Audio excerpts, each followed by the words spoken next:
자, 우선 죄송합니다. 이게 다짜고짜처럼 들릴 수도 있겠는데 죄송합니다. 제 전망이나 예측이 보통 1년 단위를 기준으로 해서 볼 때 잘 틀리지 않는데 최근에 크게 빗나간 것 하나가 있어서 이걸 복기해 보고자 합니다. 이걸 통해서 왜 전망이나 예측이라는 게 틀리는지에 대해서 짚어보고 싶은데요. 바로 원엔 환율입니다. 그러니까 일본 돈 엔화에 대한 우리 돈 원화의 환율입니다. 그러니까 정확히는 일본 약세가 지속되는지 대개 어떤 사안을 전망할 때는 이 논리 구조와 현실이란 2층 구조를 다 감안해야 됩니다.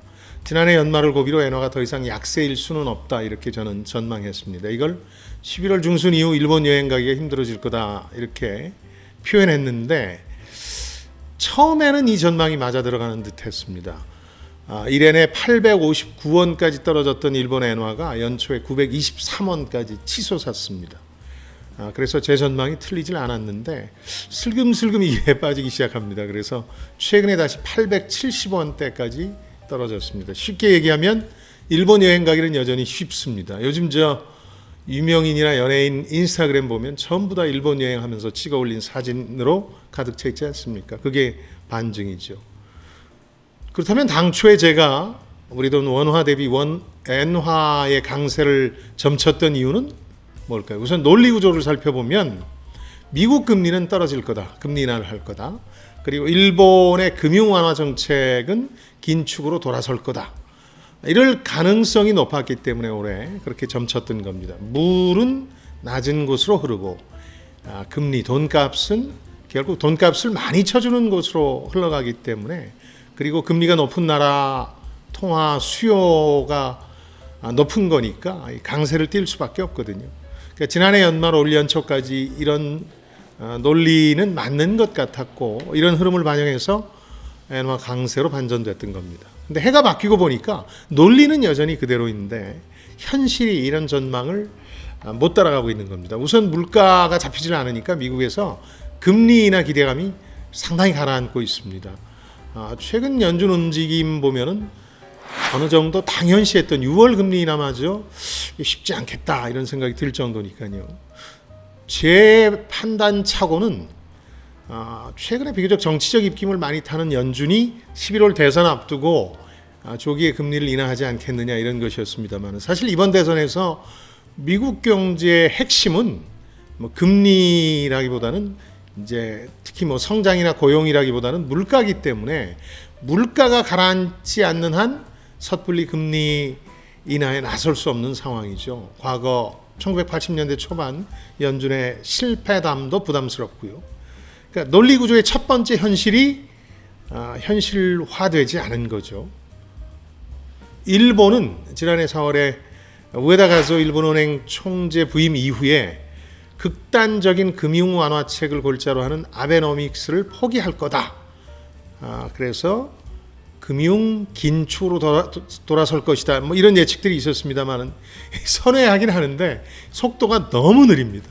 금융 완화에서 긴축으로 바로 돌아서는 게 아니라 선회하는 속도가 느리다 보니까 덜 완화, 금융 덜 완화 정책 정도로 가고 있다는 겁니다.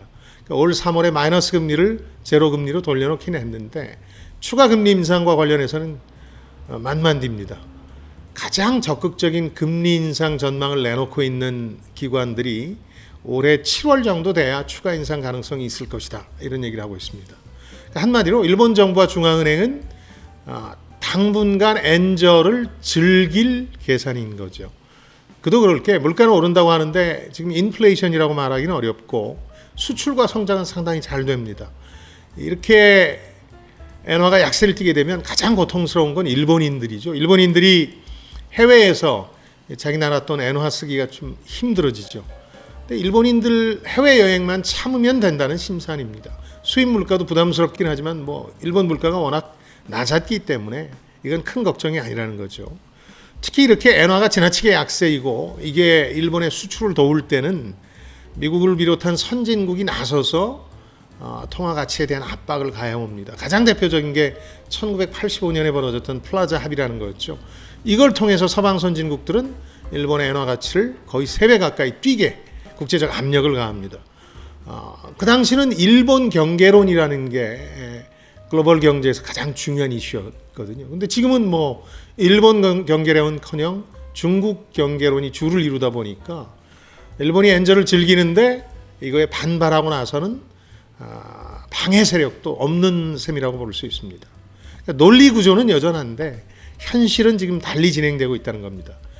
이 주요 경제 전망이나 예측 기관들이 변수를 현실적으로 달라지는 시점에서는 이 수정치라는 걸 내놓습니다. 저는 발빠르게 수정치를 내놓질 못해서 엔화 약세가 지속되는 걸 제대로 반영하지 못했죠. 제 전망에.